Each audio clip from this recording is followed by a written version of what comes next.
Morning at NTV. A very good morning. We're glad you're still with us here on Morning at NTV. It's fast approaching the half-hour mark of 8 o'clock, and right now we are heading into our Kickstarter conversation where we are discussing the latest developments in the civic space and donor world, particularly the lifting of the ban on the Democratic Governance Facility by President Yoweri Kaguta Museveni after a meeting with the Danish Minister for Development Cooperation, Fleming Miller Mortensen, who was in the country. Joining us to help us understand the latest developments and how we find ourselves in this a very difficult position is the Executive Director of LastNet, Dr. Sylvia Nambiru. Many thanks for joining us this morning. Thank you, Chris. How are you? I'm fine. What is LastNet and what do you guys do? LastNet is a network of non-government organizations that provides free legal aid to the poor and vulnerable. We are about 53 organizations. Some of them are household names, like FIDA Uganda, like Uganda Law Society's Legal Aid Project, Foundation for Human Rights Initiative, and many more that I can't mention. Yes. So what is your relationship with the Democratic Governance Facility? Okay. LastNet has been a proud recipient of funding from Democratic Governance Facility since 2008. Since we are almost established. It began as a legal aid basket fund and it transitioned into a democratic governance facility. So our relationship goes way back. We've been growing as an institution, strengthened as an institution because of the kind funding from the democratic governance facility. Okay, you speak of kind funding. Yes. At the time of the ban of democratic governance facility in February 2021. Immediately after elections. Yes, immediately after elections. The reason given by the government at the time was subversion and undermining the state. Yes. We later also got to understand that apparently there weren't state actors on the key decision-making platforms of the facility. Is that true? I can't speak for democratic governance facility as far as the state participation, but you should know this is a donor fund. And a donor fund, for you to be a board member, you must be injecting money into that fund. So I believe unless government was investing, but you see there is a memorandum of understanding that spells out the rules, duties and obligations of the state, but also the funder.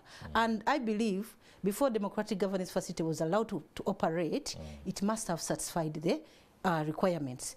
Talk about subversive activities. All the organizations, the 73 that benefited from the 5-year funding, which began a 3-year phase, because by the time they suspended, we are going into a 1.5 years. All of them were scrutinized, due diligence. They are properly registered as non-government organizations. They do their statutory obligations. All that is checked. And therefore, the organizations that DGF is funding are legally registered. And if an organization is legally registered, it means being monitored by the government of Uganda to do its work. How the subversiveness came in, me and you, we can't explain. But I recall in one of the Intel online, some of the organizations that were mentioned to be doing subversive activities included Legal Aid Service Providers Network. Then you ask yourself, does providing legal aid and legal services in courts of law, or doing awareness and promoting access to justice, anything subversive? Was LastNet and any other actor who found themselves being accused by the state? By the writers, not the state. By the writers? Yes. Did you get served with any document indicating or rather substantiating the allegations against you? Nothing. We continue to operate properly. We did our due diligence statutory obligation, and LastNet has never been stopped to operate. And all the other organizations that were mentioned, if I can remember. Okay. Help us understand the magnitude of work that the ban interrupted in terms of funding to the various organizations that benefited from the DGF basket of money. How many are they, and what kind of work were they doing? How did it affect them, and where are they right now? Okay. You've heard it is a democratic governance facility. It means it funds democratic activities, governance related and accountability, and human rights. We are in the sphere of access to justice, which promotes free legal aid and human rights empowerment. So accordingly, I don't have the exact figures. This is a fund of about 500 billion. I don't have the exact figures. Altogether, I think for the 5 years. For the 5 years. Yes.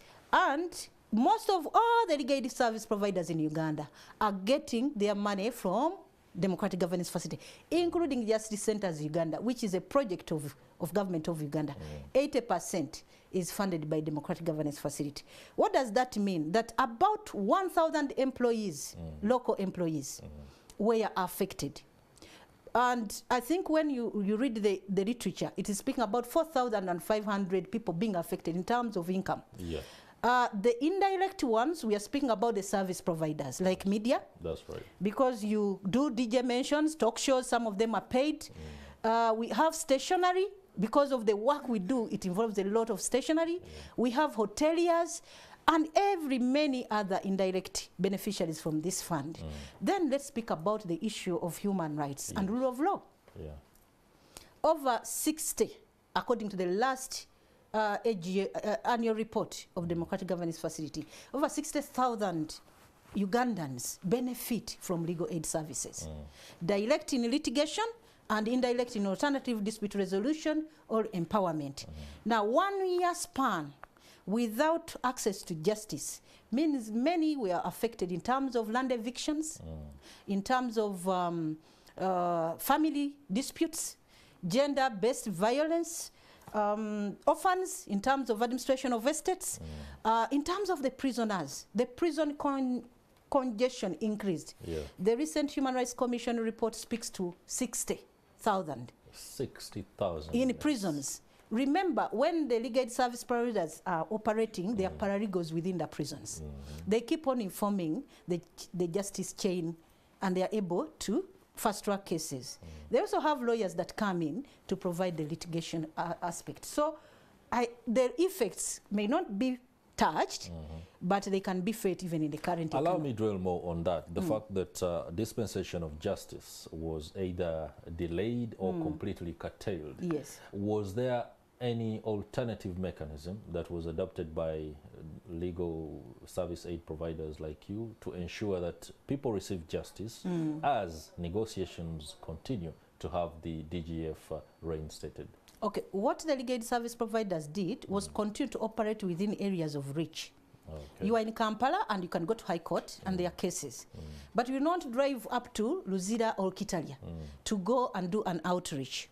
What other aspects that continued? We have call centers where we have volunteers. So the call center advisory remained, but was not sufficient. In the call center of LastNet, many of the litigants we referred, or clients, were complaining of non-service.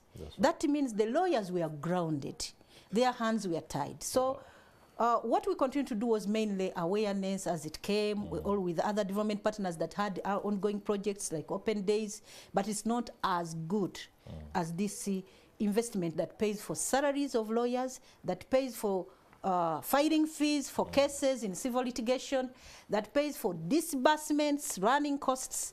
It was a very big economic impact, but also constraining access to justice. What I gather from that is that you may be grappling with a catalogue of cases that you have to deal with, perhaps waiting for a resumption of funding. Now that there's been a lift of the ban by the president, and when we were watching the news and our reporters were giving us the detail of that particular development, it was understood that the DGF time frame is elapsing in 6 months. Yes. I do not know whether this ban is to allow it fold properly, or it is going to open a window for negotiations for the next phase of funding from the DGF and its stakeholders. First and foremost, we should appreciate the fact that the ban was lifted.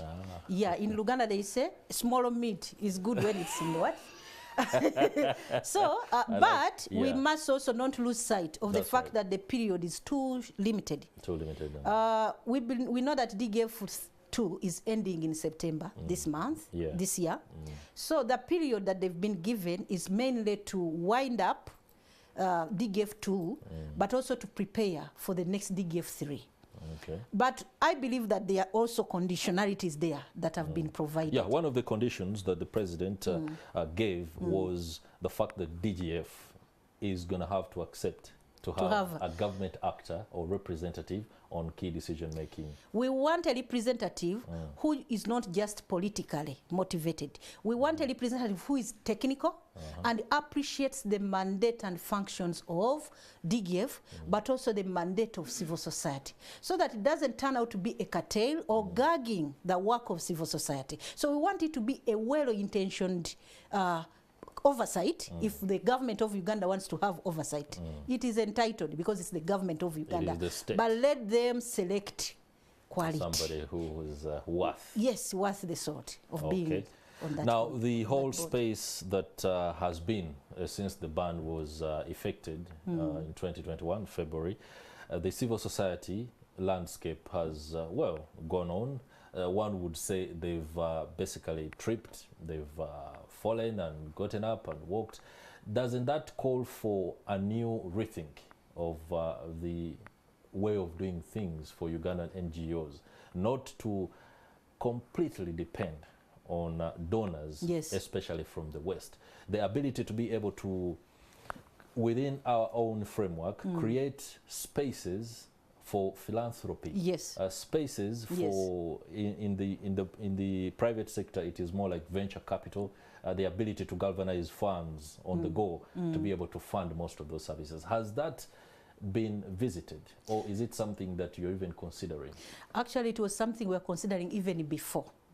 Because the shrinking space is in many aspects. That's right. If you cannot sustain yourself, if you cannot fund your own initiative, you realize that development partners come also with their own vision, their own objectives, and you have to toe the line of the objectives, as long as it doesn't divert so much from what your intentions are.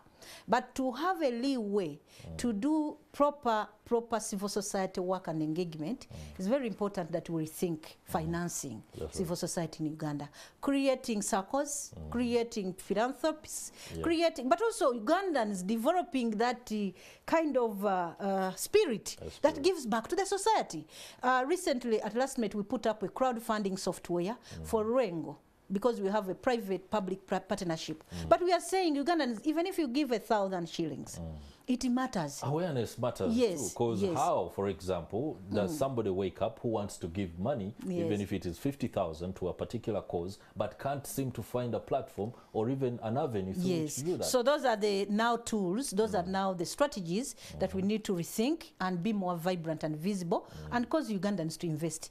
But most important also to be trustworthy, to manage what that comes from our country, and also the development partners. Yeah, that's right. I'm glad you mentioned something about trust, especially when it comes to accountability. The NGO world, and civil society for that matter, has often been on the side of pushing and probing the government and other players about corruption, accountability. But within the space itself, we do receive reports. And right now, I would like to classify them as allegations of massive corruption within NGOs. We are desperately in need of heroes within the NGO world to streamline the conduct of duty. Some people even thought that when the DGF was banned, it was an opportunity to clean. Did you get a broom and do some? Regulation of NGOs is by the government of Uganda through the NGO Bureau, the Financial Intelligence Forum. NGO Forum is a peer network. So we do audits. And through the audits, they check fraud and risks of fraud and corruptions. We do have policies, and also through the financial intelligence, we avoid money laundering and etc. So the legal framework to regulate civil society and to make civil society accountable is there. But like you say, civil society leaders or organizations and individuals are not different from the whole of Uganda. Yeah, sure. They are operating in the space of corruption, moral decay, and everything. So if we have to revamp, it is all about us. You will not fail to get pockets of corrupt in the civil society, in as well as in government, but the principle remains that we should all be accountable and aspire to have good governance. Allow me ask the uncomfortable question. Within the leadership of NGOs in the country, we seem not to see transitions happening. We have the same executive director for all these years. Ever since I began practicing, there are NGOs, I know only one executive director. If you are practicing or pushing for governance and democracy, and within the system itself, we don't seem to see transitions of leadership from one person to the other. Communication is bungled up there. Yes. How do we trust you people to be able to do the job for us? That is, of course, the narrative, but not to say that there has not been transition. I'll give you Action 8. Arthur was, and already there is Xavier. I'll take you to NGO Forum. We had this Sewachirianga. Now we have Moses. That is the peer I am platform, giving you the example. not the NGO itself. Yes. The NGO Forum brings together the NGO. Exactly. That one can say, okay, right now, this year let's have Sewachirianga. The other year let's have Sewanyana. I was still naming for you. We have Uganet. The lady has already transitioned. We have Sehad. Moses has already transitioned. There could be one or two where I've seen the faces stay, but also there is that element of founder syndrome. Okay. And we think that they are working on it. We've had talks within the NGO sector, and there is that transition coming. Okay. Yes, but quite a number have really moved on. I'm glad to hear that is being pretty much worked on. Just before we do, or rather as we wind up this particular segment, just give us your final words and the way forward with regard to lifting of this ban and how this has been received within the NGO world and what it has triggered, the work underground. What's going on? Okay. How has it been received? With mixed reactions? A bit of happiness that there is a lifting, but also a bit of worry that there is a limitation in terms of the period. So what the civil society is doing is what we have already been doing. Audit is going on, especially from the side of DGF. They have already commissioned the audit. And so we are concentrating on ensuring that we account for the previous resources. But also we are beginning to rethink DGF 3. Because when we hear that there is a lifting of ban, we have to rethink and we learn from our lessons, the challenges and opportunities, so that we can be able to plan better for the Ugandans in the side of civil society. So what I'm calling upon the government of Uganda, especially His Excellency the President, is to have an open mind, yes, and not to think what exactly has been put on table, but to try to find more information concerning the circumstances surrounding DGF funding and the partners, but also to open it freely. Open it freely. Many thanks, Slivia Nambiru. Thank you so much, Chris. It has been a pleasure. For those insights and perspectives on re-energizing the civil society in Uganda. Personally, I've learned a few things in how the NGO world works, especially when it comes to democracy and governance. I do hope what I have learned today can be able to be replayed and out there for all the players that be. Let's now tackle still the issue